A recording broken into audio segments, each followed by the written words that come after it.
Okay, so it's Yud Shvat. This is the day, right? Yud Aleph Shvat. When the Rebbe says the first Maimer of Basi Lagani, gives us our marching orders of Deir Hashvi, of our generation to actually finally bring Mashiach, right? That's what the mission is. So it's very, very straightforward, very clear. And the incredible part of the day is how, from one perspective, is that the Rebbe agrees to become our Rebbe and the Nasi of our generation. And I guess from our perspective, there's also the opportunity for us to commit, for us to be the Rebbe's chassid. So we know what the mission is. We know that the Rebbe's made his commitment. I guess from our perspective, it's about us recommitting to the Rebbe. And when we speak about Hiskashrus, for some reason, known to the Yetzer Hara, he gets into our bones and he makes us feel like it's much more difficult today, after Gimel Tammuz, to be Mekusher to the Rebbe than it was before Gimel Tammuz. Anybody ever felt that way before? But the truth of the matter is, it's really a trick of the Yetzer Hara. It's obviously not true. There's no question that the people today and the Hiskashrus that we have today is much stronger than before Gimel Tammuz, right?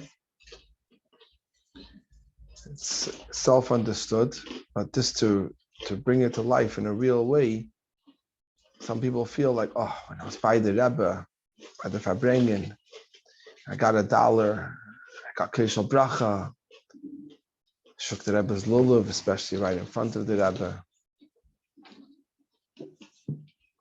By Hakafis, got a kontris. You have all these experiences. And of course, when you had all of that, you're in Yechidus. I was able to go into Yechidus, have a private Yechidus with the Rebbe. Of course, then Hiskashrus was so much more real. If you think about it like, from a practical perspective, you could see the Rebbe, you could hear the Rebbe, you felt connected to the Rebbe. Now it's after Gimel Tammuz, you can go to 770, go to Ayal. How am I going to be Mekusher? But really and truthfully, it's absolutely not true. When I say absolutely not true, I don't mean that it could be true. It's a little bit true. It's so untrue, because in today's day and age, the reality on the ground is we see and feel how our Hiskashrus to the Rebbe today is far and beyond the Hiskashrus from before Gimel Tammuz.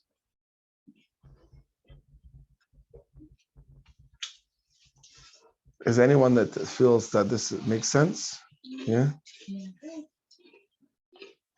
I mean, being born after Gimel Tammuz is all new. Like the fact that I've never gone to dollars. So you're saying there isn't what to compare it to. Like all I know is like everyone else was so lucky that they were able to be there in person. And yeah, you're right. There is a difference between being in person and not. Yeah. So on one hand, you can think that when you're there in person, you're together with the Rebbe, your Hiskashrus is so much stronger, right? Yeah. But in reality, our Hiskashrus today is actually much stronger than it was then.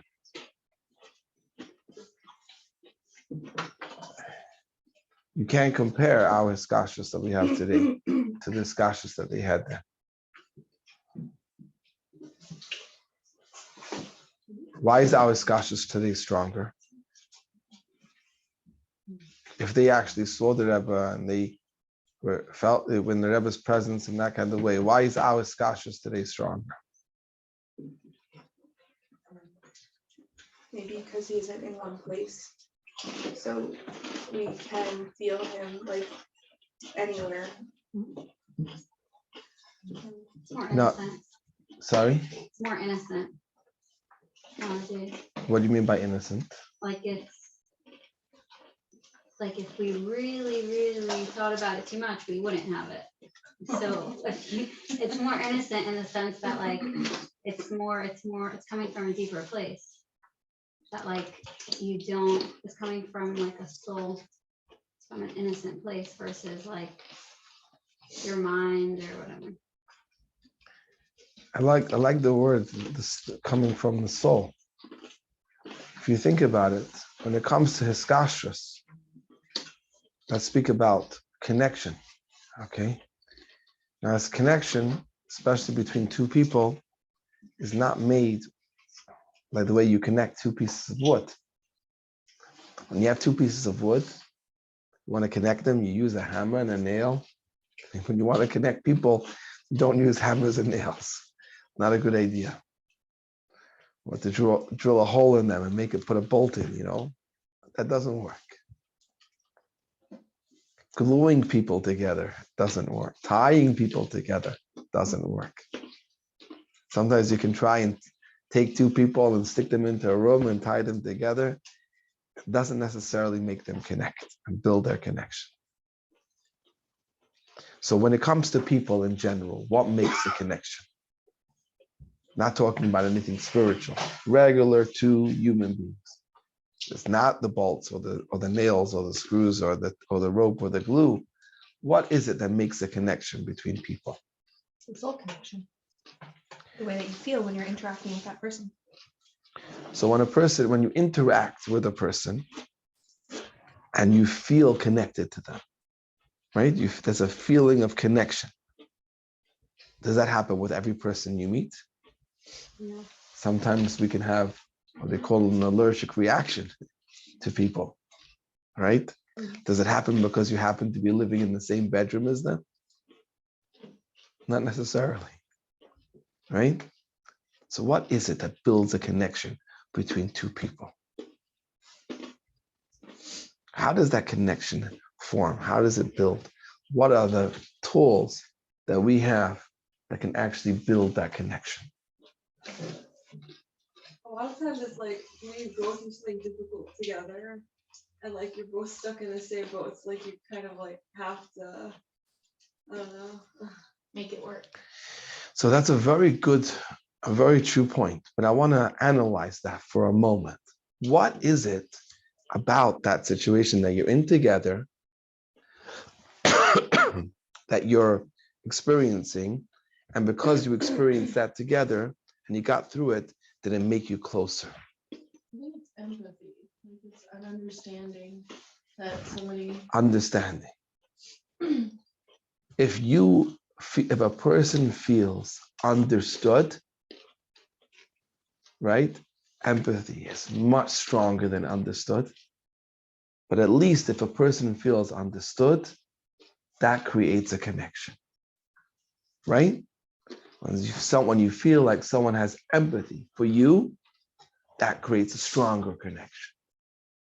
So people, let's call it, have a need to feel understood.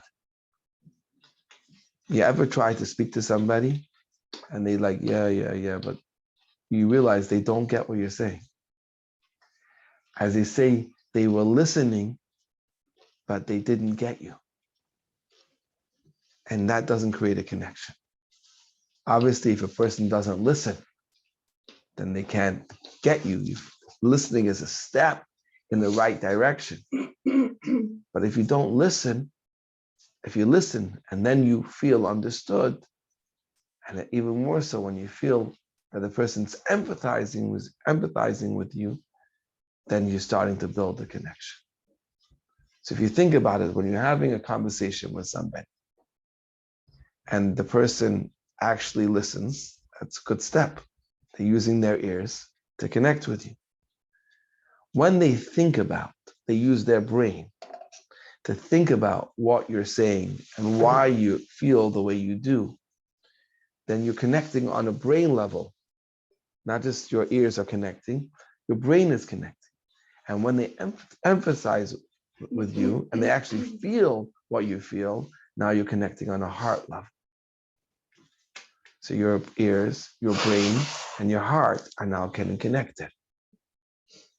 Does it make sense? Not like wholly spiritual, very practical, down to earth, any kind of interaction, relationship. When a person, on the contrary, doesn't listen to you, you don't feel heard, or even if you feel heard, but you don't feel understood, and sometimes even worse, when you person hears you and understands you, but doesn't really care. That doesn't create a positive connection. That can create a negative connection, right? Because you don't care about me. So going back to what you were saying about being in a situation together, because you're in it together, you're listening to each other. You're understanding each other. You're feeling for each other. It's creating a connection. Make sense? Mhm. What else makes a connection with a person?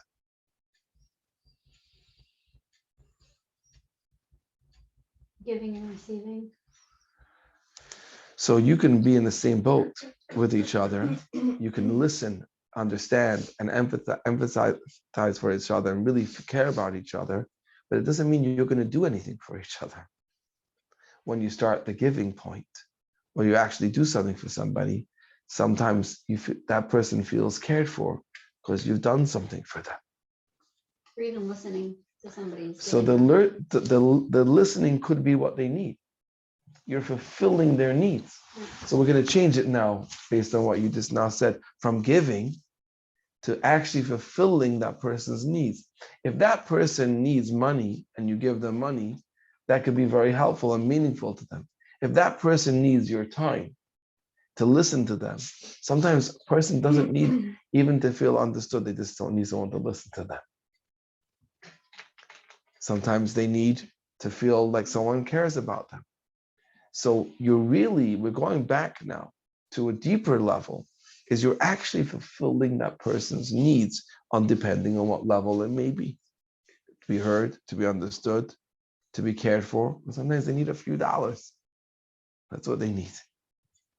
So basically, when you're fulfilling that person's needs, you're building that connection because that person feels cared for. And they feel like, wow, that's amazing that you all care about me. What else builds that connection? Sorry that I'm making this very mundane, but I think that this is really what makes what this is all about, the living chassidus. It makes it real. We don't want to just learn about something in an esoteric level. We want to be able to connect with it in a very real way, tangible way that makes Hiskashrus from something esoteric to something very real. So what else creates Hiskashrus, creates connection? You have something in common? Oh. If you look around at your friends most of your life, they weren't random people. They were either people like we just spoke about, where you felt like they would listen to you. They would hear you out. They would care about you. And that's one of the things. Or you had something in common. Now, fascinating, they may not listen to you. They may not hear you and care about you. It may not. But because you have this something in common, you feel there's a certain connection. Because you both now care about the same thing. So you're feeling that connection because you and her, him and her, or him and him, whoever they may be, are feeling the connection because they both feel care, I should say, about the same thing. That's an amazing, amazing point. That really builds a connection. And maybe sometimes you even enjoy each other's company when you both, let's say you love art and you both draw together. That can create a good feeling because I enjoy the art and she's enjoying the art. So we're both connecting on that level by both doing what we enjoy. So you're not actually doing anything for each other. It's not the giving. It's not fulfilling their need. It's allowing me to feel good about what I enjoy. Amazing. What else builds connection? I think when we started, we never imagined we could have actually got into this kind of clarity of what creates a connection. It's really cool. I'm sure we can get more. Effort. That's definitely something that's appreciated by somebody when they feel you're making an effort for them. Right, and if even one side doesn't care, or neither of them puts any sort of effort to, like, I guess, even meet the other person, then you won't have that. So there's a certain element over here, what we're speaking about when it comes to effort, that in order to build a relationship, you've got to put in work. Call it effort, work, right? Same, like, that's the concept. If a person feels like someone else is gonna just want this relationship, this to boom, to happen, it's almost like expecting, okay, boom, the house is gonna form by itself. And I don't know why, it's actually fascinating that really, to some extent, in our relationships, sometimes we do expect that to happen. 1 second, I married you, or I've been your friend all of this time, or whatever it may be. And like, how come we're not, this relationship is just not fostering, and what's wrong? You know, you can have a boy and a girl, a bacher, a girl that will go out with each other, and they suddenly go on a date. You know what happens when you go on a date? I can't tell you because when I went on dates, we didn't have it. But I'm imagining that if you went on a date, the first thing that you would do is you would go like this. I'm imagining. Maybe in today's day and age, even that doesn't happen. I don't know. But I'm imagining that if you went on a date, for the date, you would turn off your phone. And then what would you do? You would focus on each other because you've turned away their distraction. You're focused on each other. You're going to work on building this relationship. You're going to spend time listening to each other about things that are what's important to you. What do you care about? And hopefully you'll share with him, she'll share with you. And as you do, what are you doing? You're listening. You're also hopefully paying some interest into what they're saying. You're not just listening, you're actually thinking about what they're saying and showing some kind of care about what they think and what they feel. And as you do, and you go on one date and another date, start to build a connection. The next thing you know, you're married. You're busy, she's busy, everyone's. When was the last time you went on a 4-hour, 5-hour date? With your phone off. Completely disconnected from everything else. That unbelievable focus. And actually listening. And not complaining or kvetching, but actually like showing that you care. But then the obvious question is, why don't I feel that kind of, if you want to call it, excitement and connection and that I was feeling when I was dating? What changed? What's the difference? So why is it that when I was dating, I felt so connected to you? Now I'm married, living in the same room, and I don't feel that connection. So there were certain practical things that you did that built the connection then. And now you don't have those things. Now there isn't the focus. Now there's all the distractions. Now there isn't the time that you're listening. Now you're not listening. Now you're not focused. You're not caring as much. So how are you going to build that connection? So if you understand what Hiskashrus means, what it means to build a connection with somebody, then you don't have that question. You never have that question. Well, why is it that I don't feel connected now like I used to? What effort are you putting in? What work are you putting in to make that connection? It doesn't happen by itself just because you happen to be living in the same. And this is the reason why I started off saying that when we were in the position, when we were in front of the Rebbe, and we saw the Rebbe, and we felt the Rebbe's wave of his hand, and so on and so forth. Oh, we took it for granted. We felt like, oh, the connection's going to build because we're listening, because we're zoomed in and focused for 5 hours as you talk by Farbengen. That was a date.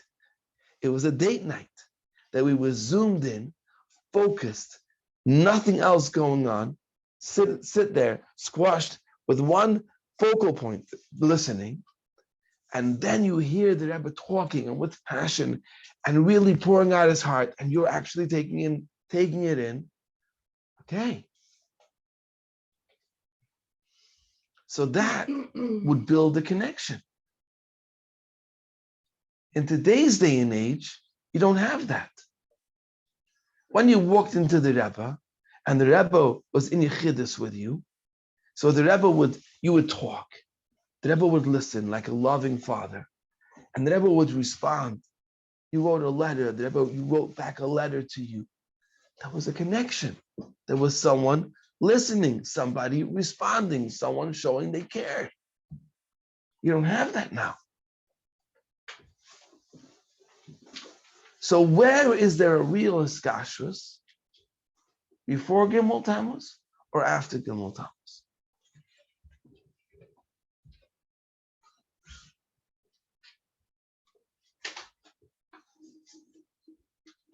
Anybody? After. Both. Both. Yeah, that's true. It's about the way, the nature in which you're, like all these things that you're mentioning.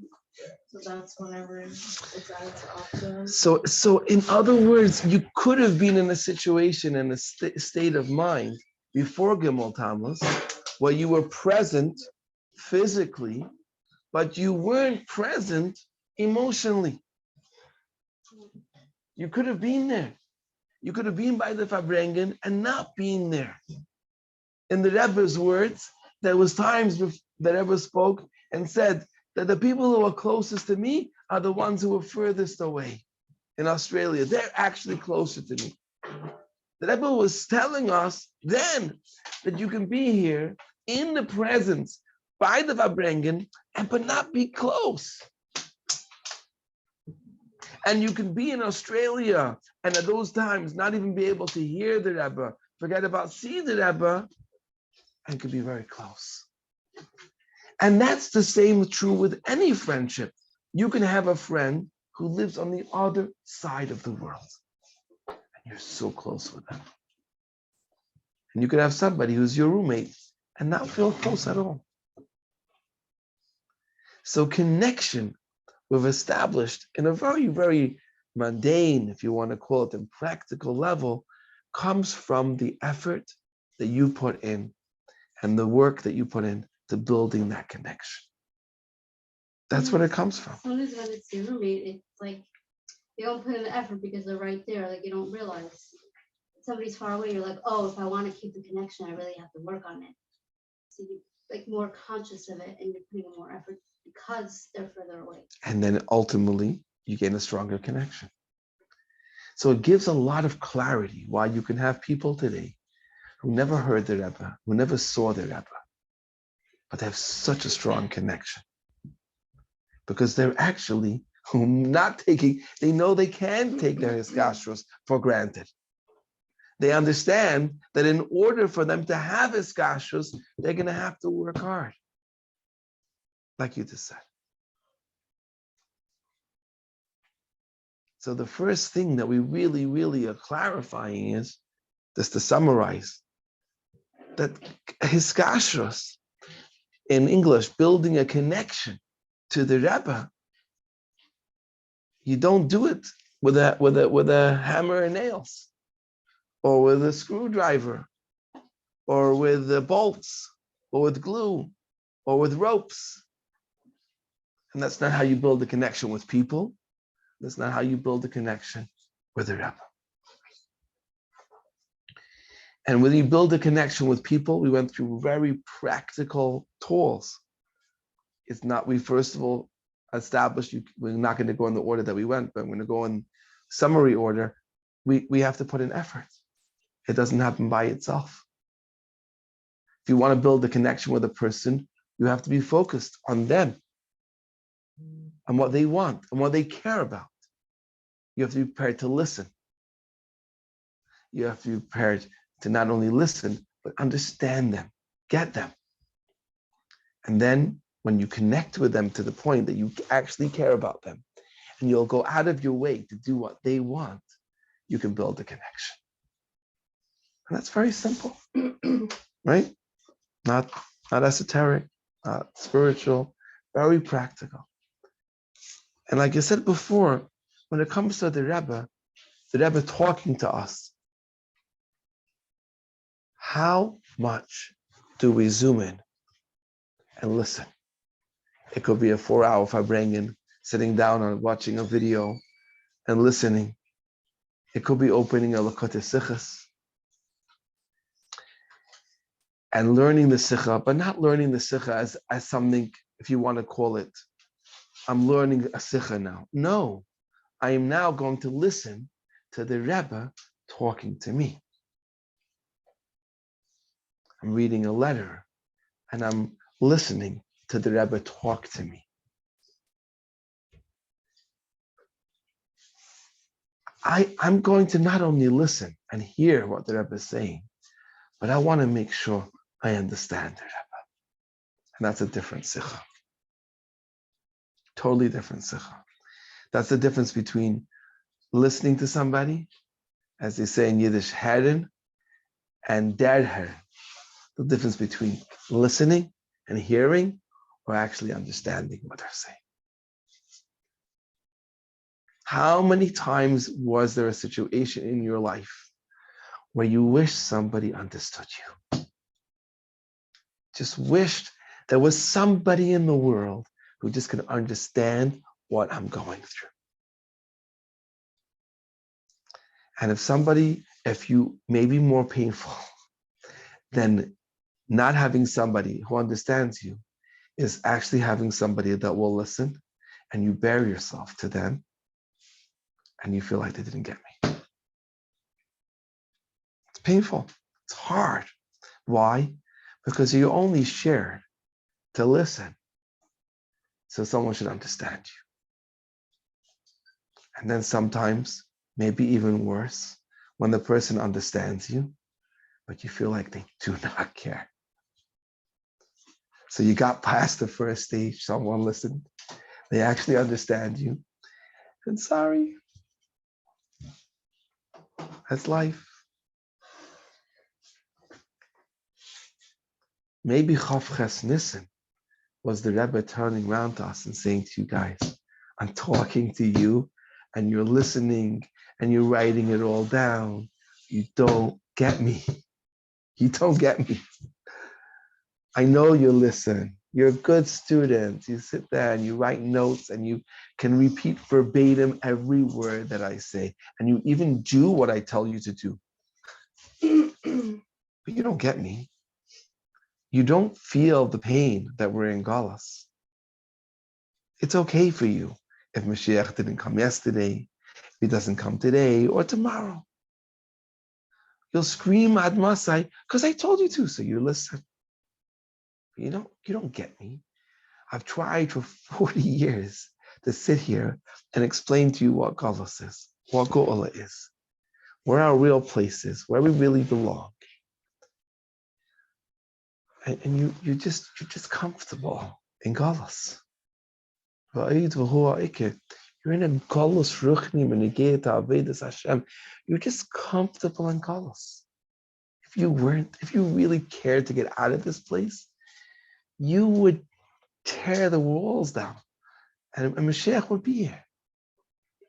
But no one gets me. That's what the Rebbe was telling us.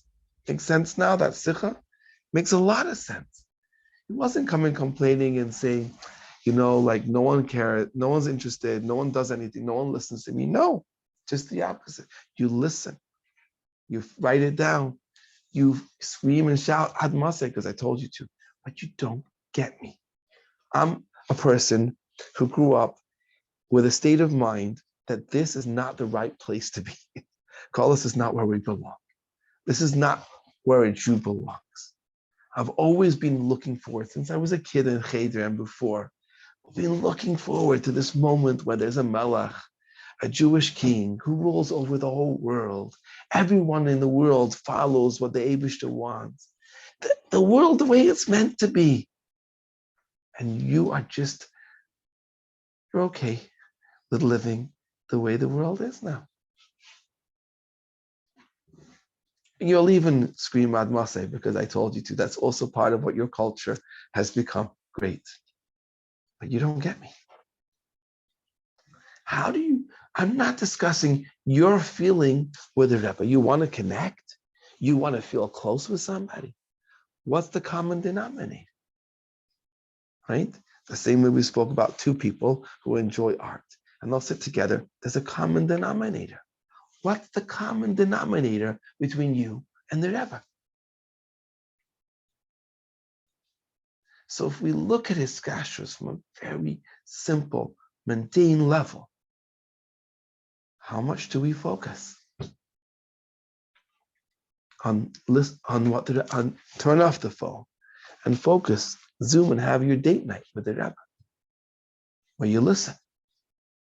Is there ever a conclusion to Kayach? Like, what was there? I mean, I know everyone was discussing it and people came to the Rebbe, but like, what was actually, what's your interpretation after what? Like, would the Rebbe say the same thing now? Like, what's the actual conclusion to that? Like, what did the Rebbe want us to do besides for being more sincere? Well, what he wanted us to do was very clear.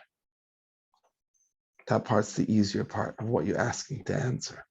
He wanted us to, as he's told us, to learn in Yonigol Mashiach, so that we should care, we should understand what the true state of the world and ourselves should be. And we should actually realize that this is like we're in prison now. We should actually want to get out of the prison. That's what he wanted, made very clear. He wasn't vague about what he wanted. How much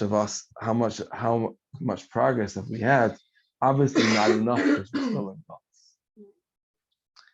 Would the Rebbe say that now, based on such amazing people in the world today? Only the Rebbe knows that. I can't answer that. So wait, just in Yanegil Mashiach? That was the main thing? That was a tool. That's the tool. If you don't know what you're missing, if you think that everything is good now. Now, when I was a bacher, so I was on the Shlichus to Kfar Chabad, and while we were there on Purim, we went to the prisons. And I remember it was a very painful experience going into the prison, and there was a mother there with a little baby. And I was like, what's this baby doing in prison?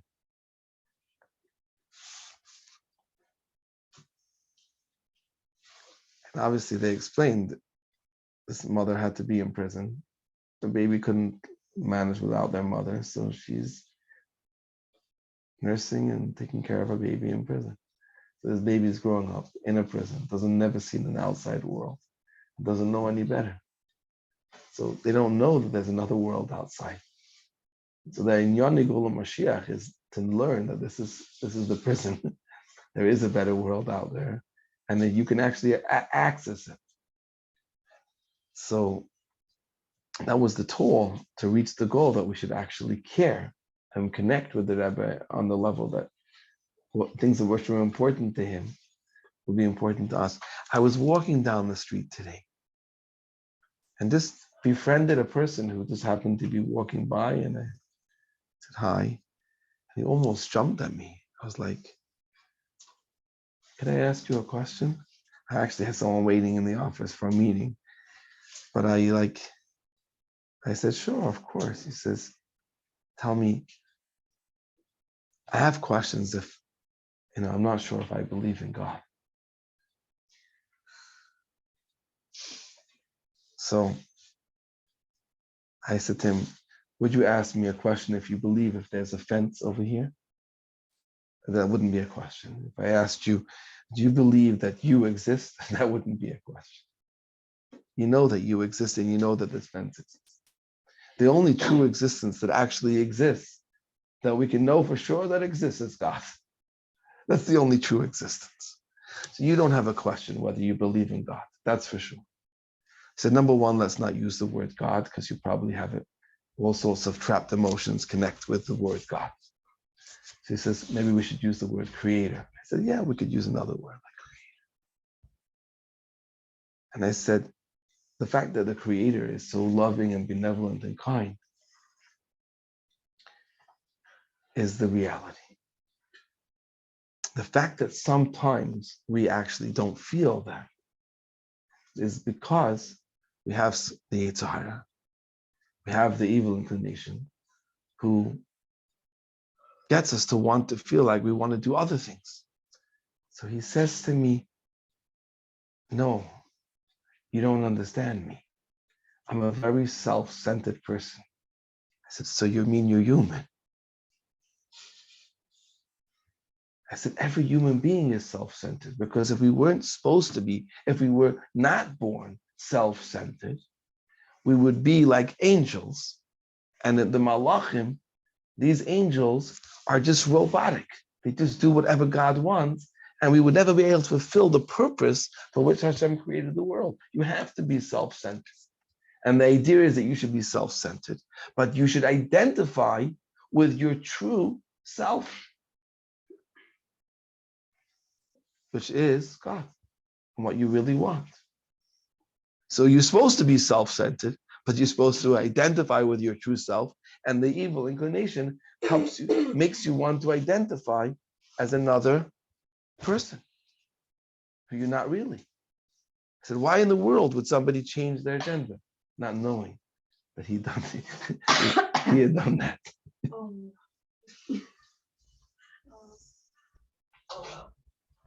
I said, it's very simple. They're not comfortable with who they are. And then he says to me, well, I met a girl and she really messed up my life.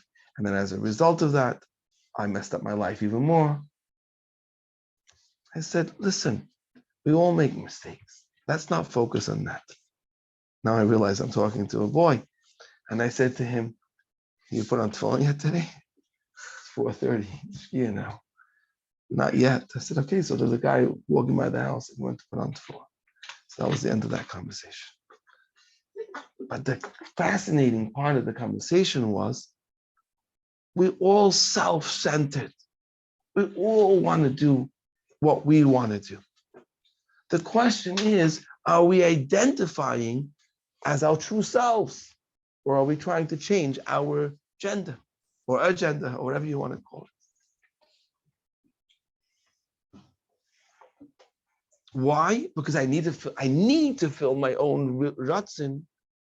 I need to be self-centered and do what I want.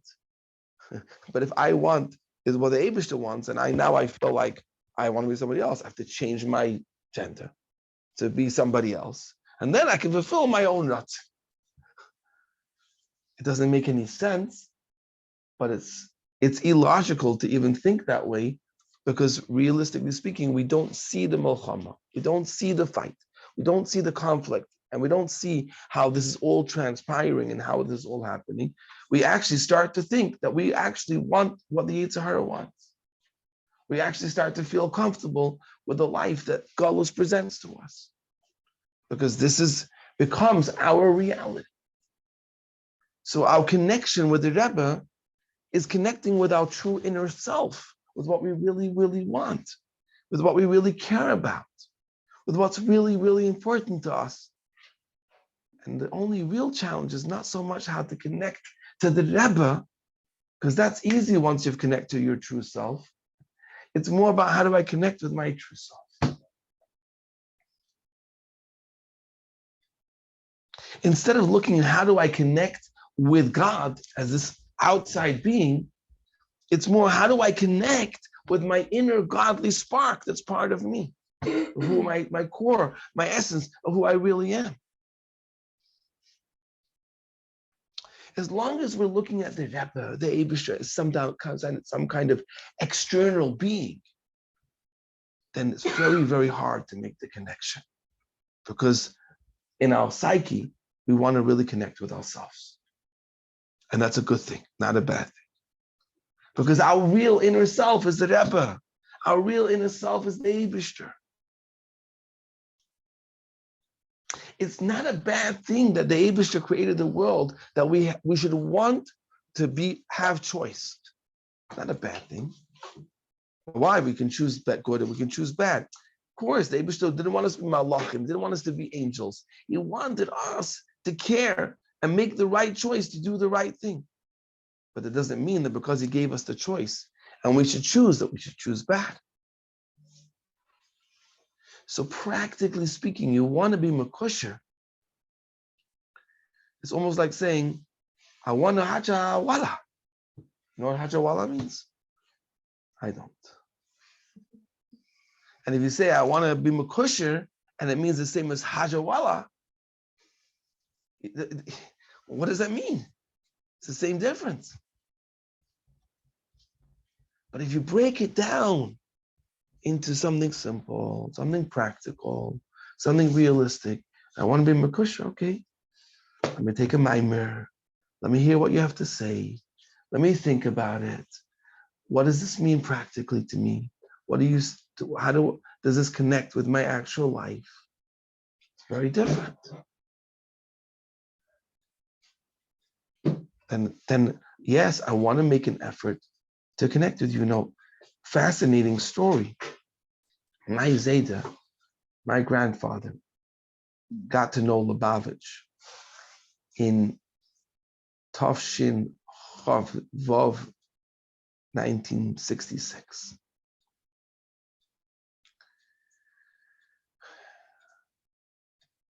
And when he came to the Rebbe, his first Yechidus was over 2.5 hours. No. And then over the years, he was in Yechidus for many times.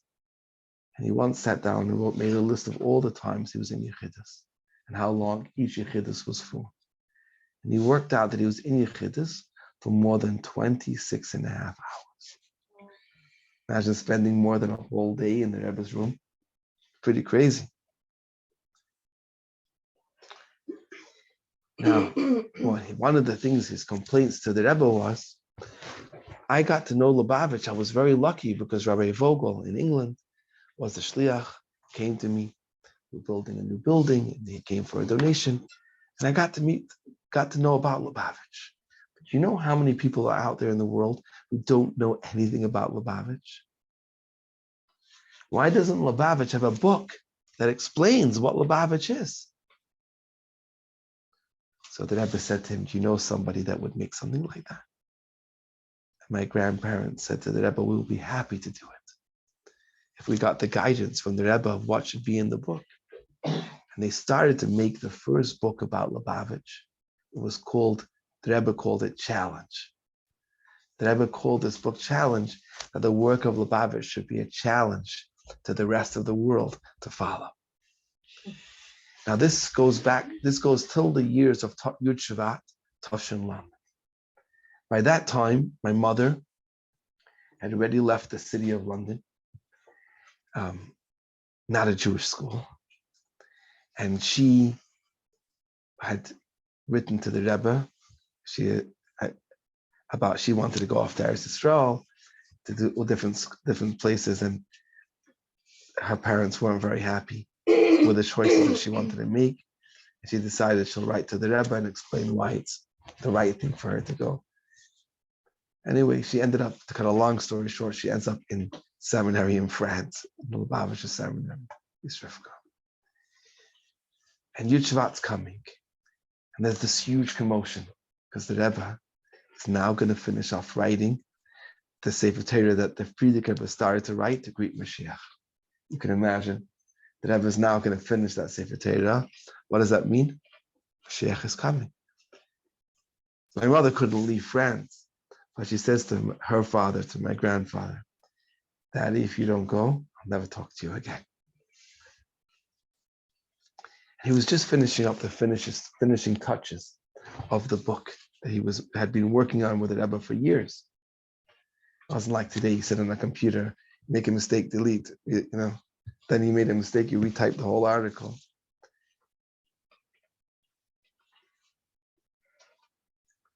Finish the book.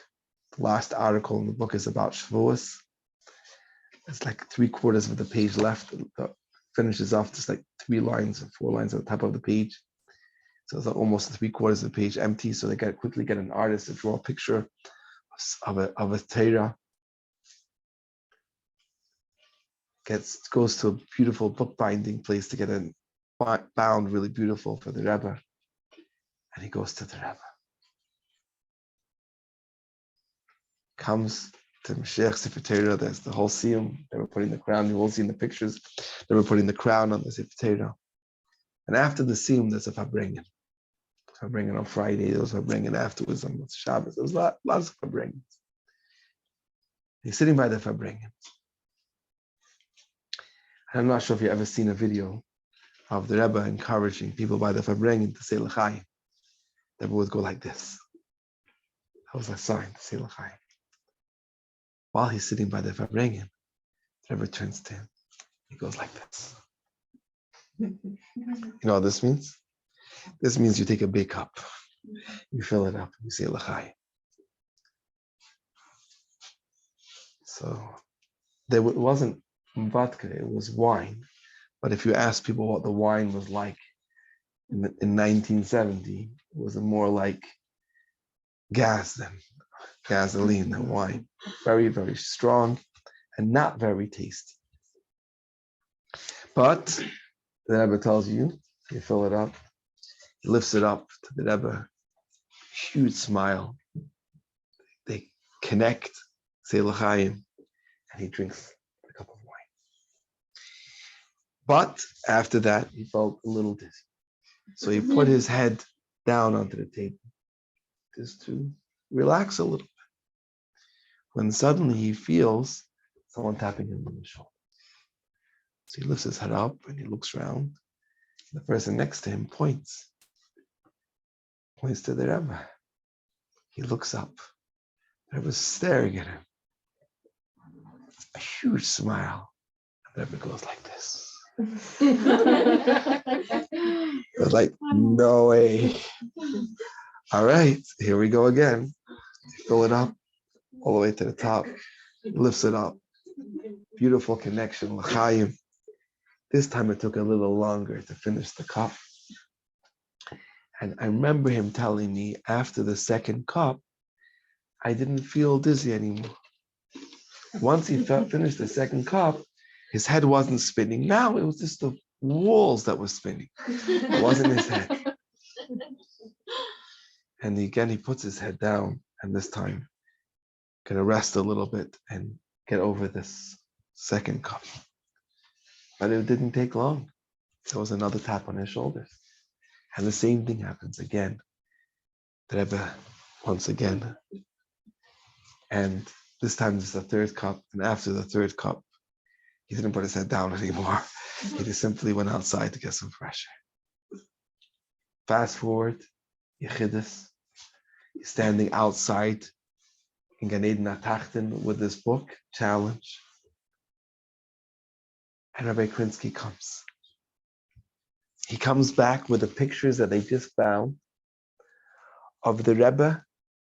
They just found the pictures they just took of the Rebbe putting the crown on the Sefer Torah. And he says, Rabbi Krinsky, this is unbelievable. I'm making here a book about Lubavitch. And this book, the last article is about Shavuos, about the Torah. And here you have a picture of the Rebbe putting the crown on the Torah. What a way to end the book. Would you mind if I would be the one to actually show this picture to the Rebbe? And he said, sure. He ran to his office, he got tape. They taped it into the book. And then it's his turn to go inside. Now this part's a little embarrassing. Because when he spoke to the Rebbe, it wasn't a typical chassid relationship. It was like a real relationship. It was real connect. But he turns around to the Rebbe and he says, I know it's been a long time that the Rebbe has been waiting for this book to be finished. Because the Rebbe was constantly encouraging them to finish the book. But he says to the Rebbe, we were waiting for you. And he opens to the back and he shows the Rebbe the picture.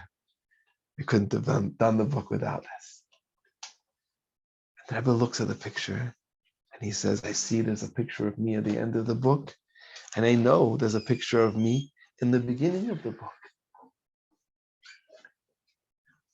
Won't people say there's too much Rebbe? This is a book about Lubavitch. And the Rebbe's concern, won't people say there's too much Rebbe? So my grandfather, without skipping a beat, he turns to the Rebbe and he says, what? I thought that's what Lubavitch is. The Rebbe in the beginning, the Rebbe in the middle, and the Rebbe at the end. And the Rebbe became very serious and he said, no.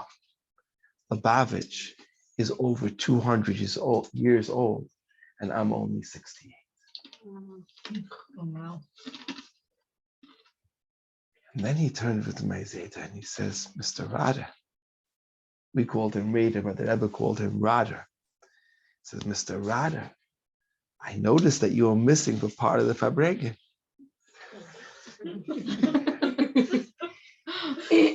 So my Zeta nodded and he said, yeah. After that third one, I really needed some fresh air.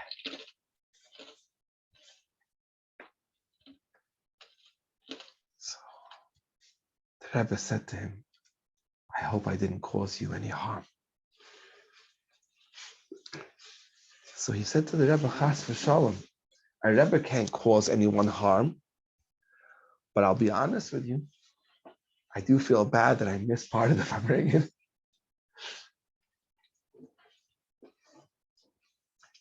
The Rebbe said something to him, which to me is probably the most powerful thing from all the Yichidus that I heard that he had with the Rebbe. This line to me was probably the most powerful line. He said, Mr. Rader, you didn't miss anything. Because when a Rebbe speaks to a chassid, it's neshama to neshama. Now that's very powerful. You see, when we look at Hiskashrus, when we look at having a connection with two pieces of wood, we understand we need a screw or a bolt or a nail or some glue or some string. When we look at two people, we all understand. It makes logical sense that you can't use those same tools to connect a person with a person that you will use to connect a piece of wood with a piece of wood. It doesn't work. But why do you think when it comes to connecting a soul to a soul that we could use a piece of wood or something else? Obviously, there are certain tools that you need to make that connection. So when the Rebbe says, "Ano nashi kisavis yahavis," that I have written my soul into the books, and when you learn, your soul and my soul become one; they become connected.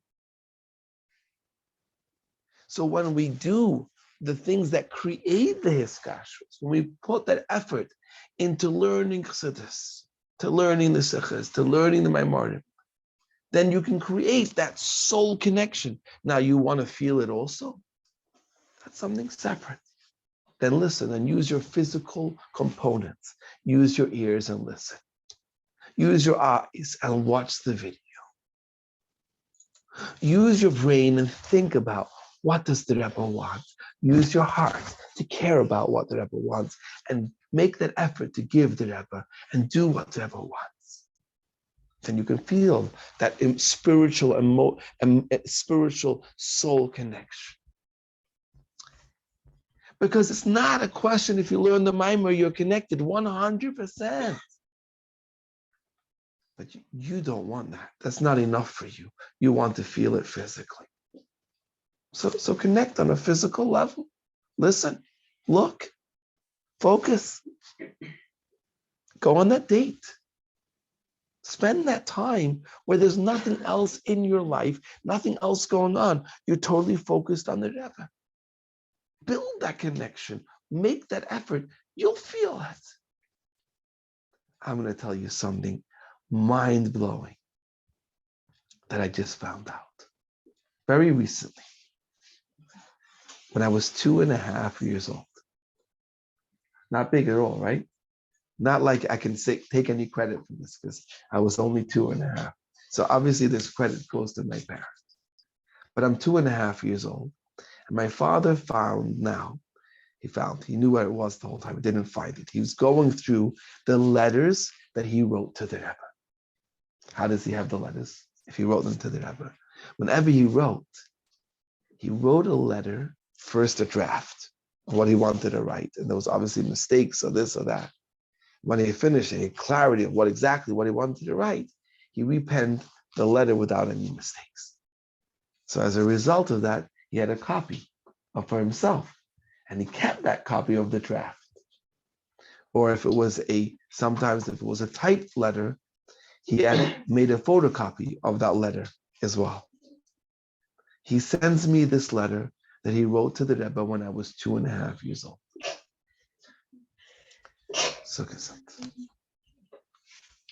Shmaryo, that's my real name. He writes, has a lot of energy. And sometimes gets into mischief. He gets into trouble. When he does, he runs into the living room. Whenever my mother or father would get upset with me. He actually wrote the lounge. That's how we called it in England. Well, we have a large picture of the Rebbe Shlita. And he runs over to the picture and he says, but Rebbe, you'll be my friend. Yeah? Adorable. Adorable. I just imagine this 2.5-year-old kid. Their mother, their father screaming at them, and probably for good reasons. They run for shelter. But Rebbe, you'll be my friend, yeah? You see, I hadn't seen the Rebbe. I lived in England. I had never heard the Rebbe. How would I hear the Rebbe? But I knew that if my mother and father might give up on me, but there's one person who would never give up on me, who I could always turn to. That's not logical. That's not because I had an intellectual conversation and I understood. There's a very special holy man and I know how to connect. No, there was a soul connection that was there. And that soul connection was there then. And that soul connection is stronger now than it ever was.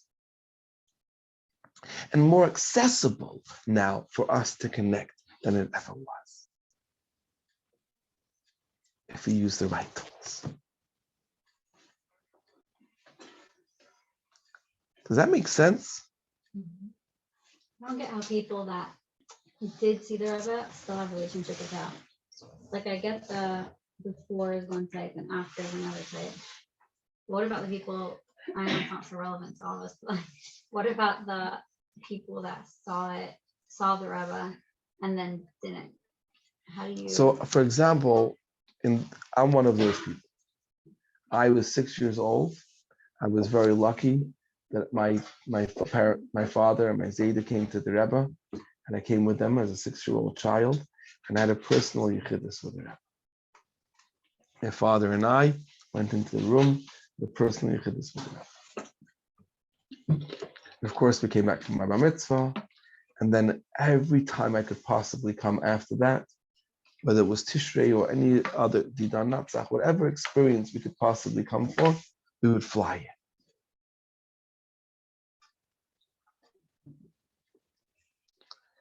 And I think that the answer to that is really what we've been speaking about tonight. While we had that, in our minds, our connection was just about us seeing. and being there. We didn't realize then how deep the connection really was. We didn't. And because of that, it may, to some extent, to a lot of people, have been a very superficial connection. There was, on the other hand, in a way, if you want to call it, if you were with the program, then the Rebbe had a Farbengen on Shabbos, and there was, after Shabbos, there was the notes of the highlights of what the Rebbe spoke about Farbengen that you wanted to get. On Sunday, you wanted to review the highlights of what happened by dollars on that Sunday. Whenever the Rebbe spoke during the week, you wanted to be up, even sometimes if we were in England, it was the middle of the night, to listen to the Rebbe. Then there was always going to be the Hiskashrus that came out, which was the complete transcript of the full Farbengen from the week before that came out by Thursday night of the next week. Then there was the Likud that came out, the Rebbe was the Sikha that the Rebbe edited for Shabbos. Then there was a Maimer that was editing. So there was like a wealth of stuff. And if you were with the program and you were going to be learning all of that stuff, it was, so to speak, being forced into this, so to speak, connecting because you would do, there was so much going on that was feeding into you to learn and be with. But I wouldn't say in any way, shape, or form that, if you want to call it, affected everybody. I can be very blunt and say it didn't. And so it really was, if you want to call it, Gimel Tammuz is the perfect excuse. You ever heard of Corona? It's the most incredible excuse. Why does a container that costed us $4,000 less to ship stuff from China suddenly cost $20,000? It's Corona. Why it didn't come? Well, Corona. Now there's an excuse for everything. Gimel Tammuz is a perfect excuse. It really, really is. Anybody that's looking for one, you got it. But because it's such a perfect excuse, that doesn't mean that you need to fall into the trap of the Yetzer Hara. Now, I'm not Chas v'Shalom saying that I'm not really, really waiting. That's a very big understatement. And can't wait. And so much looking forward to this moment that we'll see the Rebbe again. And we'll have these Farbengens again. And we'll be in the Beis HaMikdash HaShlishi. And I believe that the revelations that will be happening then, that we'll see now, will be much greater than anything that was seen back then. But the question is, I'm going to be a little bit, maybe I should say blunt. If you had a friend, and there was the opportunity, the time that you got to spend together with your friend, and you were really close, and then for some reason, they had to go, where they went on shluchas, okay? So they went away now, and now they're on the other side of the world. Is that a reason now to turn around and say, well, how can I have a relationship with them? No. So when you look at Gimel Tammuz, then nothing, yes, what changed was that physical appearance and the Rebbe talking to us and all of those things, it was like we were together, and now the Rebbe, so to speak, went on a greater shluchas to do whatever he has to do to make the Geula happen, or maybe to create a void that we should actually make it happen, whatever the cause may be or reasons may be. But it's not like he's gone. Chas v'Shalom. There can't be a world without a Rebbe. That's why the idea of Tzaddik Yisoid Olam, that there's a Tzaddik who's the foundation of the world. The world can't exist without it. It's not that the Rebbe is gone, but it's a different state of being. So somebody who was there and experienced it, and then their friend went on shluchas, how did they still stay connected? I don't think you thought of it in that perspective, right? Right, I'm just wondering, do like most of the people that saw the Rebbe have a closer relationship now? Like, would you say that? Depends. I It mean, depends. I know Everything depends on the word you use was effort. You can't say that because we saw the Rebbe then, so now we have a closer relationship. It could be, and I have friends, but don't keep anything. think what you said, like people who were with the program then, the program still stayed. You know, they learned passionately that, and then they. No, unfortunately, no. I guess the It was people a that I big know, to-do. you know. Unfortunately, no. There are Baruch Hashem people that it stayed, but they never maintained the fire and passion that they had. And there's people who today have a stronger fire and passion than they had then. Mm. I don't think there's rules. Right, You right. can say everybody is in the same. We're all different, but it all boils down, you know. So if I was to summarize, because I think sometimes you speak a lot, you want to be able to get the point. We all want to be connected to the Rebbe. The question is, what does that practically mean? If the word Hiskashrus is some kind of word that we don't really understand, connect with, or know what it means, how to do it, then we can say I want something, but I don't know what I want, and I don't know how to do it. That's very different. But if, on the other hand, we understand what it means to build a kesher with the Rebbe is neshama to neshama, and when your neshama does what learns the Rebbe's Torah, we become connected with the Rebbe. When you mekayim the Rebbe's Torah, you become connected to the Rebbe. Then there's the people that come and say, it's true, but that's on a spiritual level. I want to feel connected on a physical level. So connect on a physical level. How? The same way you would connect with any other person. Listen. Pay attention. Understand. Use your ears. Listen. Use your eyes. Focus. Look at them. Question. On the story you said about like Rabbi will be my friend. It's very easy to say that today, for people to say that today, because of course it's two-way, but like when you have your parents who are getting upset at you, it's very easy to realize that's not good. I will try to do what makes them happy. We're here, like, it's a lot harder to like, of course there was going to be there for me. Like that, a chassid relationship is very like, there will always be there for me, but it's very hard to like, before Gamal Thomas, you and we saw when Rabbi got upset for people that care to pay attention. But like all those kinds of things where today we talk, I mean, it's important to talk about the good. Do you get what I'm saying? It's very easy to say, oh, of course, Rabbi is going to be my friend, but how do we know when like. Finish off the statement so I can understand you. How do we know when? Like, how do we know when Rabbi's not so happy? That's so negative, but.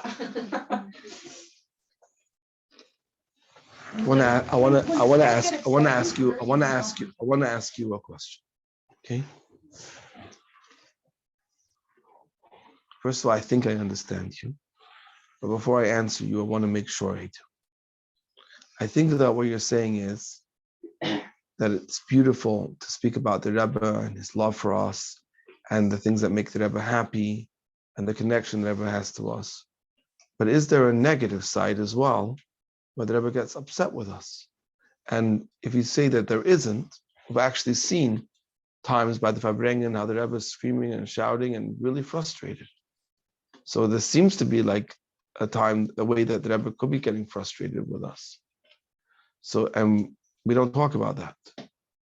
So I believe, if I understood you correctly, you're asking, is there such a thing that exists by the Rebbe that he gets upset with us?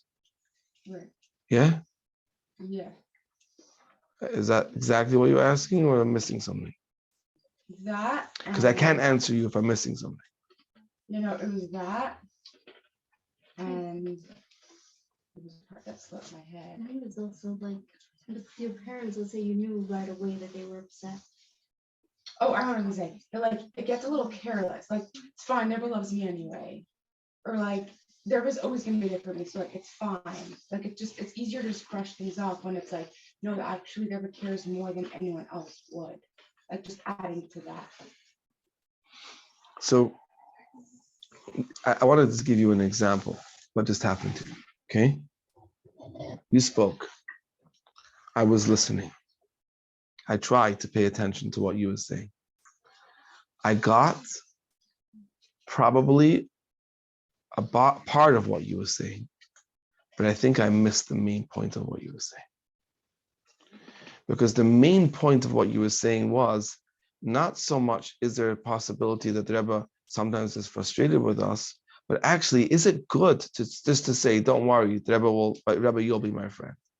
Maybe actually that could cause negativity. I could actually become careless. Because don't worry, the Rebbe will always love me anyway. He'll always be my friend. Right? So when you don't listen, right? And I don't think I was trying to not pay attention. I think I was trying to pay attention. But then if you really want to listen, you really want to be able to understand somebody and be able to connect with somebody and care about what they care about, you need to be able, for example, mirroring, which is what I just did now, to repeat back what I heard, could be a very important part in building that connection. If you don't do it, you think you heard, you try to answer, and you're not even answering what they spoke about. Right? So, for example, now that I do understand what you're saying, hopefully, I'll say to you like this. I'm going to start off answering the first point, which I got, and then I'm going to get to the second point, which I wouldn't have got to had you not brought that up, that I was missing something. But based on the first point, I want to say like this. When a mother and father have a child, is their love for that child based on anything that they do? The child is a newborn child that you're holding in your hand. Is that love for that child based on anything that the child did? No. Now, I'm not discussing what happens later on in a person's life. If the child starts to misbehave or the parents have challenges that they're going through and they're very, very stressed, I'm not discussing any of that. Because that's just a covering over the deep, essential love that every parent has for their child. The love that the Eibishter has for a Yid, the love that the Rebbe has for every Yid, is not based on what you do or you don't.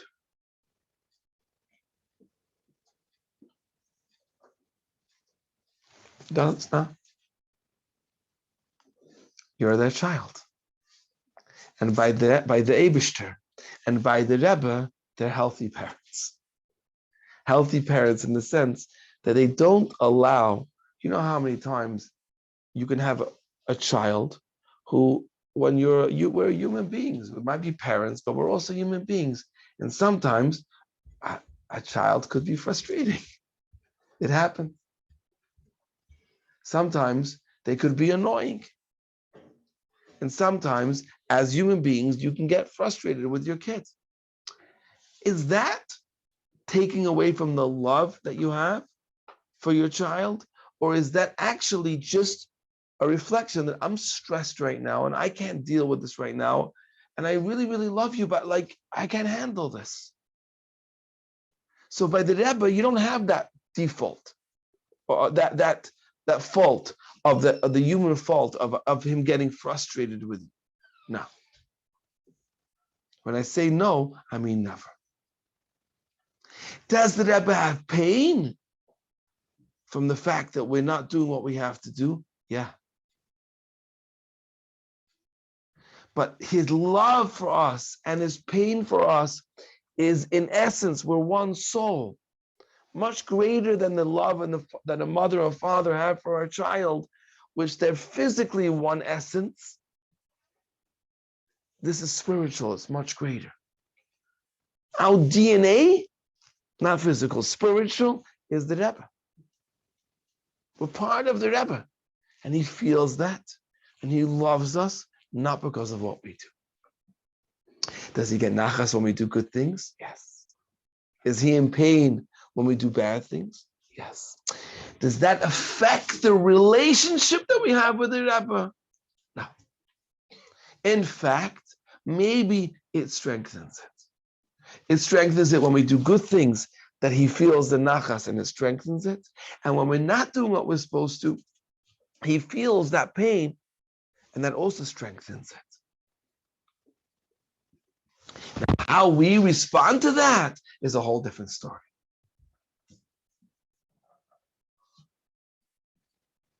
You want to take advantage that the Rebbe loves you anyway? You can do that. The fact that he causes him pain doesn't bother you. Obviously you want a one-sided relationship. You obviously want that one-sided relationship, no problem. The Hiskashrus is not about him connecting with us. He's be'etzem mekorshe with us. The Hiskashrus is our opportunity that the Rebbe gave us, that the Eibishter gave us, for us to connect with him.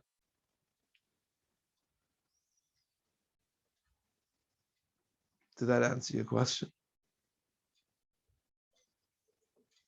Need a process, but yeah.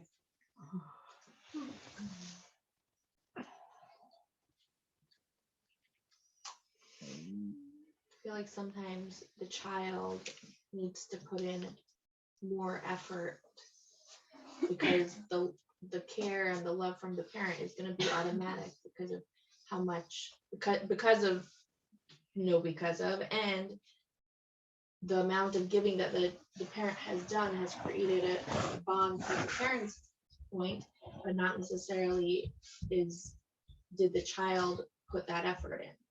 Sometimes the child needs to put in more effort to feel the connection. It's so true what you're saying. And to add to it, it's not only the work, sometimes the child doesn't even appreciate. They don't even know what it was like to carry them for 9 months. They don't know what it took to be up for 2 years straight nursing them. They don't know how you schlepped to doctor's appointments and how they schlepped to buy things. And they don't know how there was so many times in life that you were able to go and buy yourself a new dress, and you were able to go buy yourself a piece of jewelry, or to do something that you go somewhere that you would appreciate and enjoy, and you gave it all up for this kid. They don't even know. They have no idea. They just grow up and expect and expect and expect and expect more. So what you're saying is so true, but not only that they don't put the work in, they don't even appreciate what they got. And maybe sometimes as human beings, parents find it very hard, where I've given. There's zero appreciation. And not only you don't appreciate, but you just want more. And you're never happy with what I do for you. So that's where I think that mirror to the Rebbe would be the question that we were asking. Does that apply by the Rebbe to us? And the answer is no. Because the Rebbe is above that. He's above that, he's going to get burnt out. As parents, we can get burnt out, but the Rebbe is not getting burnt out. But does the Rebbe feel the pain? For sure. My father's a dentist. And in England, the way it works with dentistry is that all the people who work for the government have to dedicate 2 weeks a year that they will be on call 24 hours a day. That means after they finish their shift, the government needs dentists that will be available in the evenings as well. So if you work for the government in the national health, you have to be available for those 2 weeks. That means anyone in your area that has a toothache, they could call you 2 o'clock in the morning. Makes no difference. So my mother is used to this 2 week period where she can get woken up in the middle of the night. What's the matter? Someone's on the phone. My tooth. You can't wait till the morning. Go back to sleep. Take a Tylenol. Go back to sleep. Lost me up. It's a little tiny tooth. You'll be okay. No, it's killing me. My head is platzing. I can't manage. So 1 year for Yud Shvat. It's a very big celebration in England. And she was the guest speaker. There was press. It was a huge event. There was press there. And she wanted to describe to the people there, including Goyim, What does it mean to have a Rebbe? And she told over how her husband's a dentist and how they have this thing for 2 weeks a year. And he says, the head feels the pain of every single part of the body. No matter how significant, insignificant this little piece might be, the head feels the pain. And the head can't rest and go back to sleep until that pain is taken care of. And that's the Rebbe. The Rebbe is the Reish B'nai Yisrael, the head of the Jewish people. He feels physically, feels the pain when there's someone in the most far-flung part of the world. The Rebbe feels that pain. The next day, in the newspapers, the title that they wrote was to the Lubavitcher Rebbe, every Jew is like a pain in the tooth.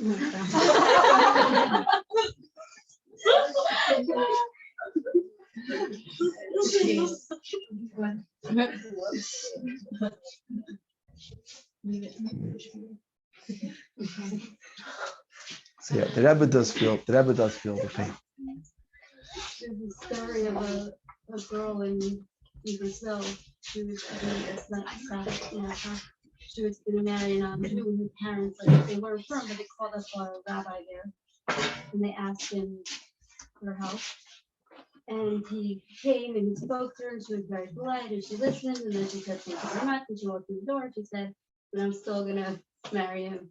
So he didn't know what to do. He wasn't a Lubavitcher, but he called the rabbi and the secretary told him, I think the secretary told him to tell her that there's a man in Brooklyn who can't sleep at night because you're gonna marry a non-Jew. And he said, what? And then the rabbi himself got on the phone and he said that. And then he asked him, like, why would she listen to that? And he said, show him her picture. So we went back to the girl. This time she was not so friendly and she threatened to call the police. And he said, I have a message for you that there's a rabbi in Brooklyn who can't sleep at night because you're gonna marry a non-Jew. And she started laughing and then he like took out a picture of the rabbi and as soon as she saw it, she turned white. And she said that for the last 2 weeks, every night, she's been dreaming of this man who was telling her, it was like begging her not to marry the non-Jew.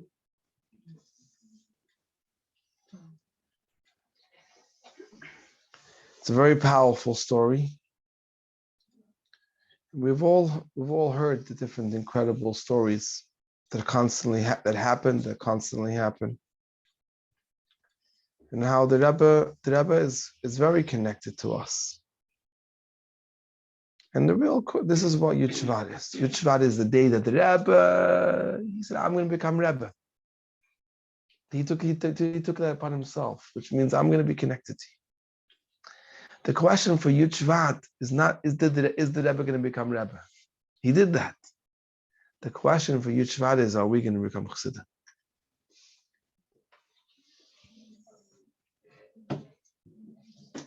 Are we going to connect with the Rebbe? That's a very big difference. And how? It's neshama to neshama. It's neshama to neshama. Mr. Rada, you didn't miss anything. Very powerful story. When the Rebbe speaks to a chassid, it's neshama to neshama. So the nekuda is, if you think about it from that perspective, the clarity is that the Rebbe is talking to us. If you turn off your phone, no one can get through to you. Even if someone keeps calling, keeps trying, and keeps calling and keeps trying, but you've turned off your phone. I do that the whole time. It's a very cool mechanism. When you turn your phone back on, sorry, my phone was off. And the Yetzer Hara tries to tell us to do exactly that. That's what the Yetzer Hara tries to do. Just turn off your phone. Just turn off your phone. What does that mean practically? It means let's just break let's just break down that connection. Let's stop that connection from allowing it to flow into me. It's not that we need to create something. We are in essence one. It's not a question, do I believe in God? No, that's not the question. God is the only true existence. The question is, do I believe in myself? Am I ready to connect with my true self, with who I truly, really are? What's my true identity? Or am I trying to create a new identity? Because if I connect with my true identity, and that's God, if I connect with my true identity, and that's my neshama, if I connect with my true identity, and that's the Rebbe, then it means I want to do what the Eibishter wants. And currently, I feel like I want other things. But I'm self-centered. I can only do what I want. So I have to change my identity and say, no, that's not who I am. That's not what I really want. I really want something else. Or we can say, no, I'm going to identify as a chassid. I'm going to identify as a yid.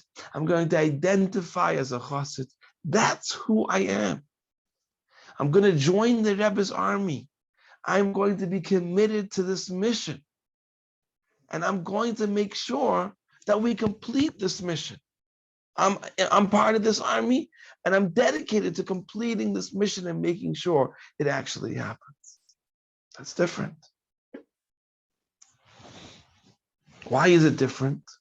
Because as long as I believe in that I am someone else, then how can I really connect with my true self? And if I do, it'll be on a superficial level. When it becomes real is when you say to yourself, no, this is who I am.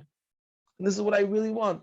Then when there are times that you feel otherwise, which happens because you're a human being and you have an nefesh habahamis and you have a yetzer hara, then we can turn around and say, go away, yetzer hara, go away. You're evil, you're an enemy. That's not me, that's not what I want. I'm going to fight you. But until I identify that's who I am, and that's what I'm committed to, and that's what I'm dedicated to all the way, when the yetzer hara comes, it becomes so confusing because you actually really feel that's what you want.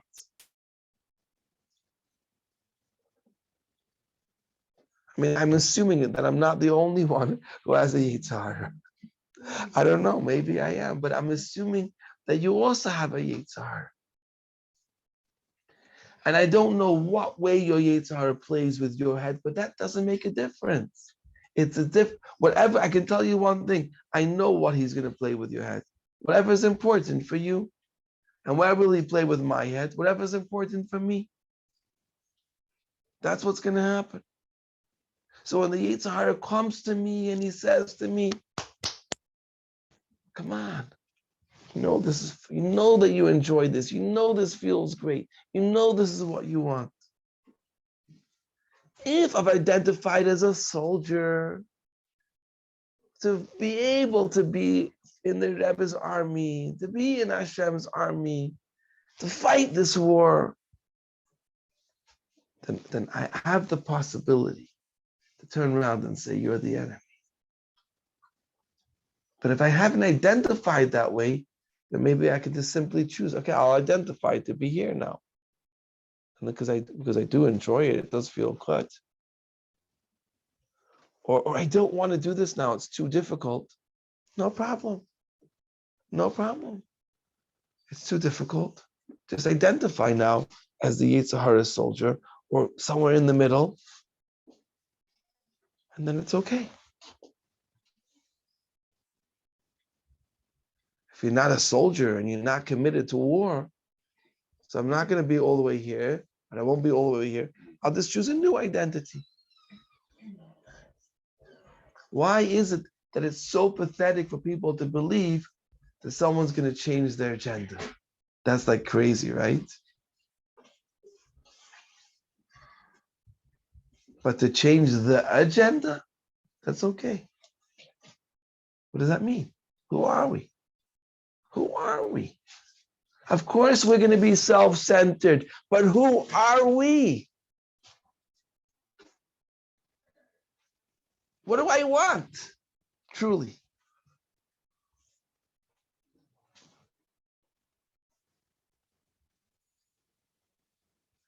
The nature of a struggle is that it's a struggle.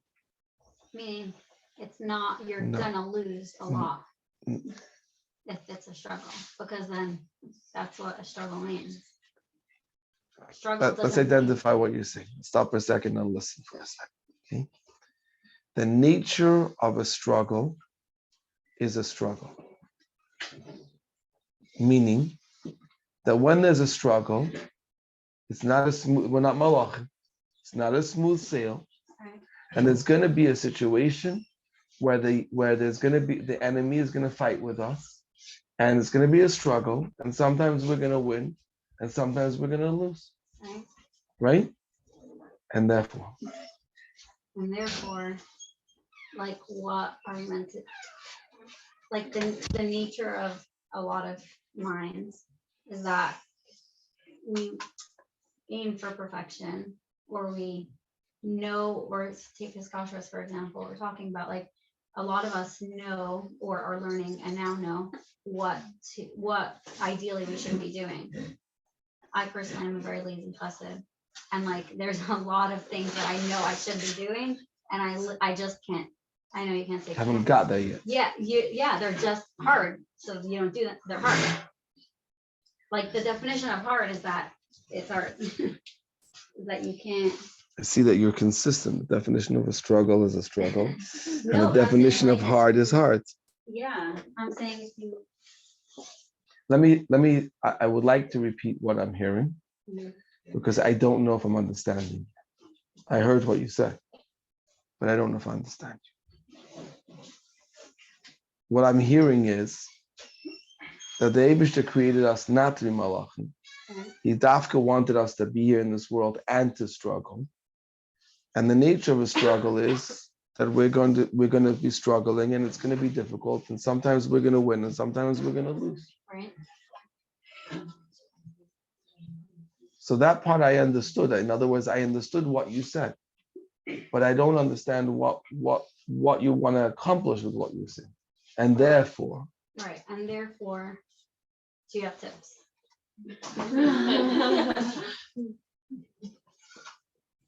so I think that the first tip is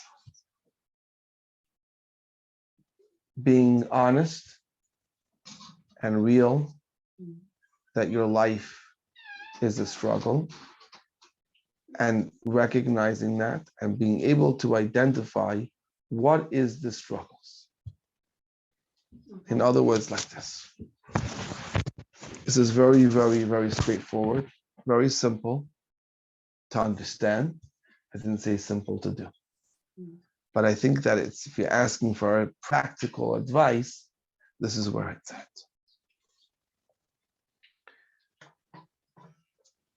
There's many situations in life where we have challenges, we had adversity, we have challenges, and we choose to turn our back on the challenge. I remember when I grew up, there was several special needs children in our community. They were literally, they grew up on their own. There was never such a thing as Friendship Circle or some of the amazing programs that exist. One of the most unbelievable things that Hask did was they got people to say, we're not so different. You can look at me. I'm also a human being. I also have feelings. You can stay, don't shy away from me because I can't do everything that you can do. What was so powerful about that? Very, very simple. There was a challenge and people weren't ready to face the challenge. Make sense? When you're in that kind of setting and you're in a situation where there's a challenge and you're not ready to face it, you're most probably going to lose the challenge. You're not facing it. Imagine there was a soldier who walked onto the battlefield with no uniform and no gun. And all of a sudden the enemy come to attack. And he's like, guys, take it chill. Why are you fighting? Because what do you mean, why are you fighting? There's a war going on.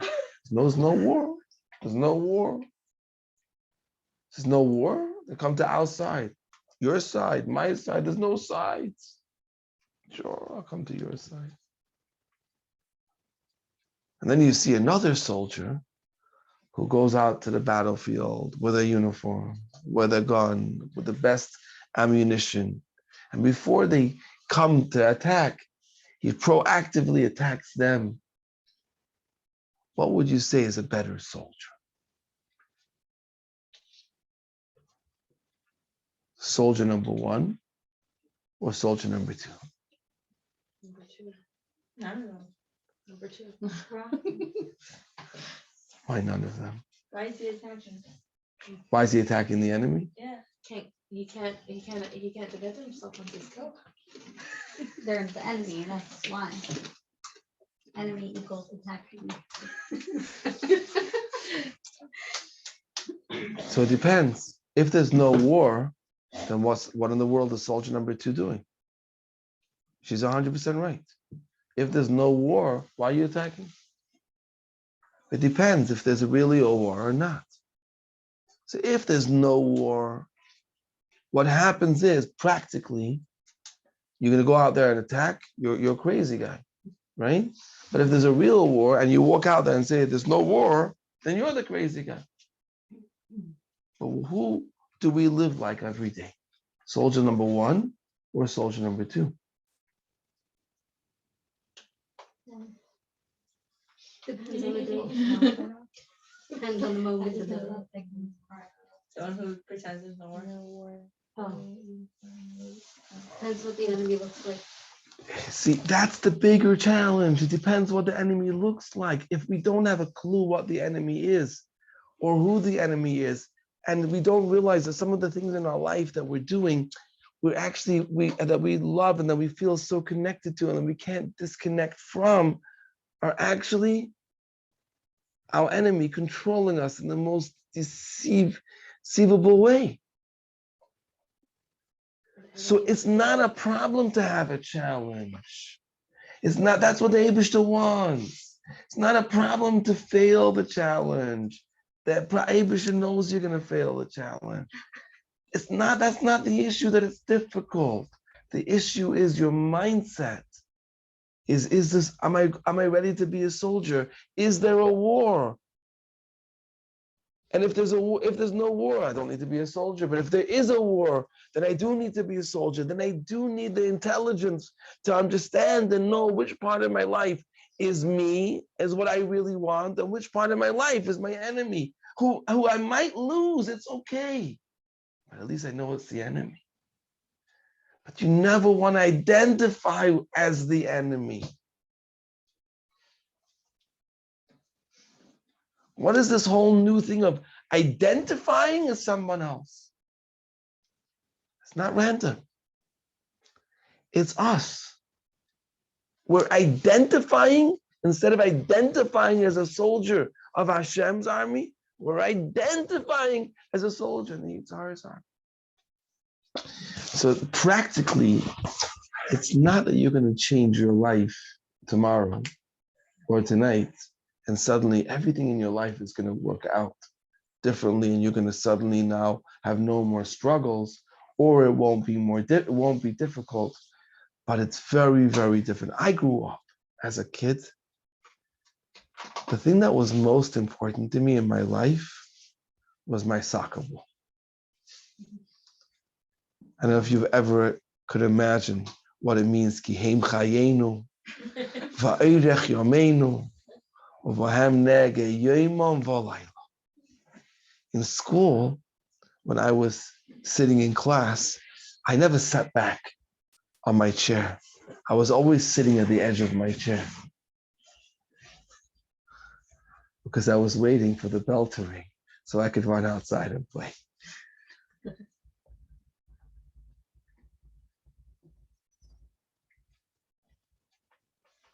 I was about 14 years old. It was Yud Shvat.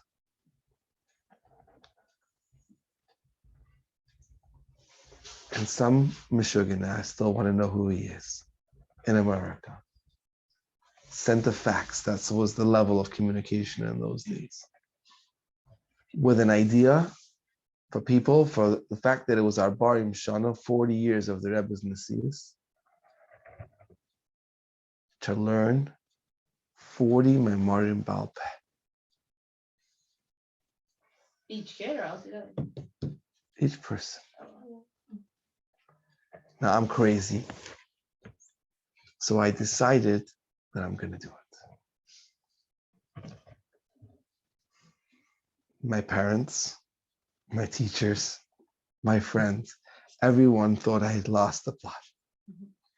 But for that month, there wasn't a moment that I picked up a soccer ball. Every recess, every time on the bus on the way to school, on the bus on the way home from school, after that, instead of the park, it was yeshiva, to sit and learn these 40 Memorim. And I unfortunately didn't get to 40 or 30 or 20 or 10 or 5 or 4 or 3. I didn't learn more than 2.5 Memorim. But I let go. It's the first time in my life that I let go.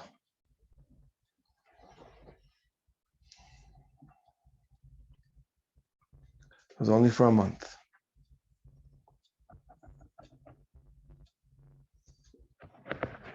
But I let go. It was an opportunity for me to turn around and say to the Rebbe, I want to be connected. Now, did that mean that after that I never touched a soccer ball? No.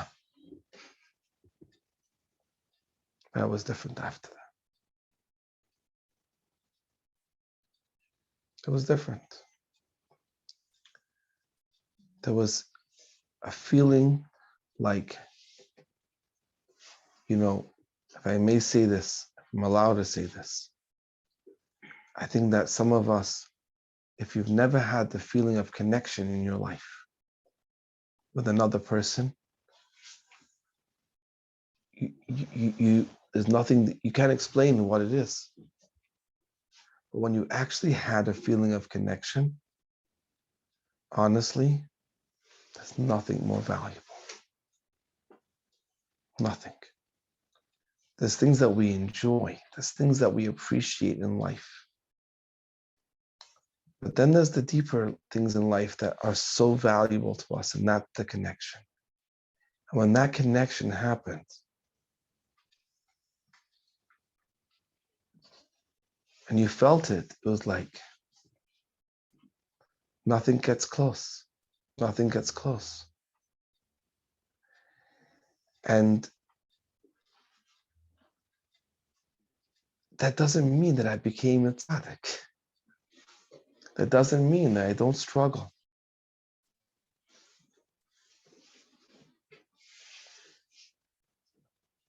But one thing that I will tell you is that I identify as a soldier. I know the Rebbe is the general. I know there's a war. And I know the Rebbe needs soldiers to finish this war.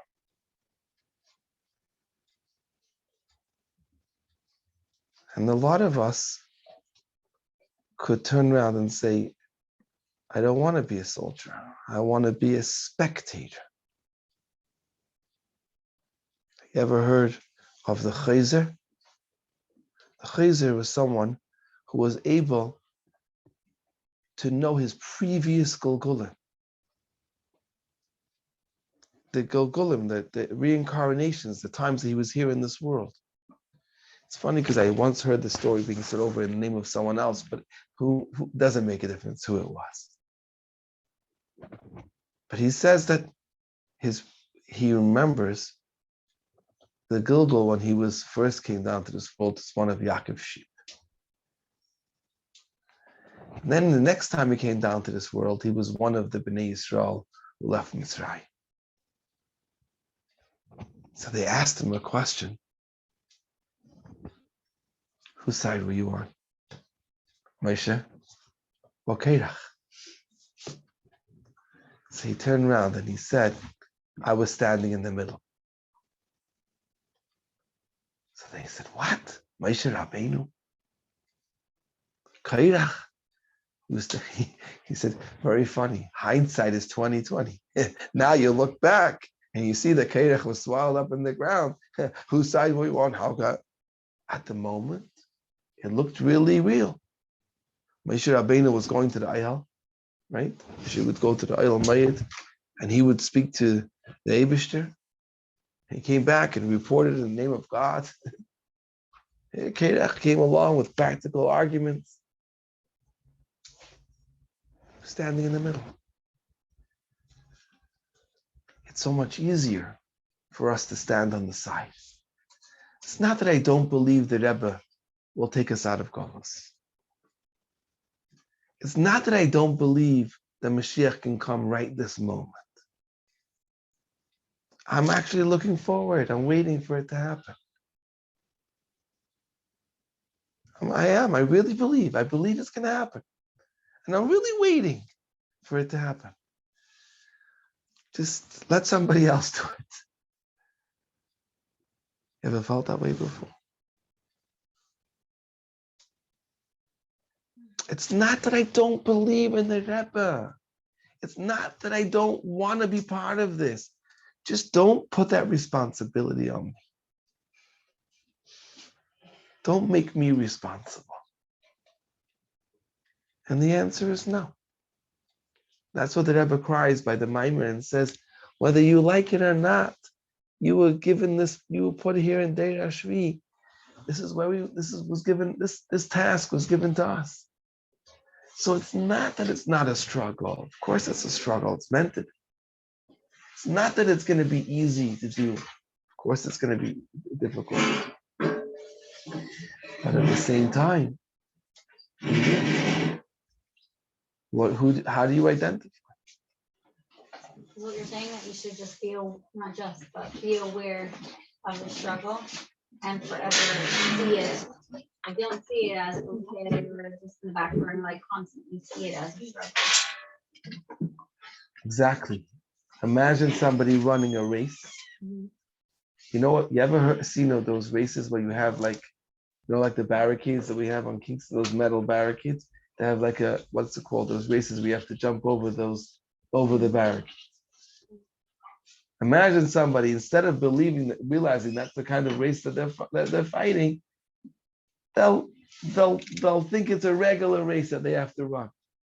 What's going to happen? Every time they come to a barricade, they get hit.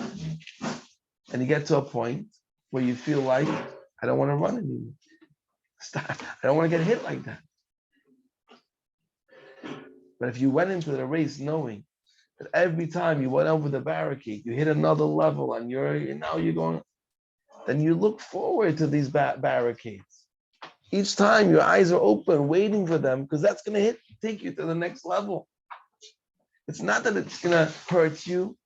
This is going to be what's going to take me to the next level. This struggle, this sarah is going to be my tzayar, it's going to be my window of opportunity. So instead of dreading every struggle, you look forward to them. It's a very different approach. This is the Rebbe's kapitel. Shir HaMalis. The Rebbe says, what are we singing? Why is David HaMelech singing? Not the singing. Shir HaMalis is singing higher and higher. What's he singing about? Shir HaMalis al Hashem is singing to the Eibishter. Why? Batzarasali, he's got tzaras. You ever seen a person that's got tzaras that's singing? What's the deal? You know what the deal is? But tzarasali, it's true that he has tzaras. But karasi vayaneni. He has a nosy. This is what the Rebbe said to the children by the rally. David HaMelech knew he had a commander in chief, that karasi, that he could call out to him, vayaneni, and he would answer him. So even though he had a challenge, Rebbe, you'll be my friend. You know it's going to be okay. But then the Rebbe brings the Baal Shem Tov, and he takes it to a whole new level. Baal Shem Tov says, you want to know what the word of tzara? Tzara taka means tzaras, right? But if you turn around the letters, tzara is soyar, which means a bright light, a window, right? Soyar tasa la teva. You want to know why David HaMelech was singing? Because he never saw the tzara as a tzara. He saw it as a window of opportunity. So we have struggles, and they're great. You have your struggles, and I have my struggles. There's two ways we can look at our struggles. One of them is doomsday. Our life's falling apart, and everything is crashing down on us, and who knows what's going to be. Or we can look at it as a tzaya. This is an amazing window of opportunity. We can constantly bang into our struggles and get beaten up, and then feeling like I'm not interested and get burnt out, and feeling like I'm not such a good person. Or we can look at all the amazing opportunities that we have, and each time we win another struggle, get excited. And we win. We have so many battles that we win. And yet we can turn around and say, I'm not such a good chassid. It's not fair to yourself. There's so much good. So you missed it. So you got beaten over the head. But that only works when you really realize that it's a box. Imagine somebody went into a boxing ring, and the guy comes over and will smash the guy in the face. And he turns around to the guy and he says, what are you doing? What did I do to you? I did nothing. You know what the guy's going to do? Hit him again. Because his job is to knock you down. And part of knocking you down is knocking the way you feel. It's his best way when he can knock you down and get you to feel down about yourself.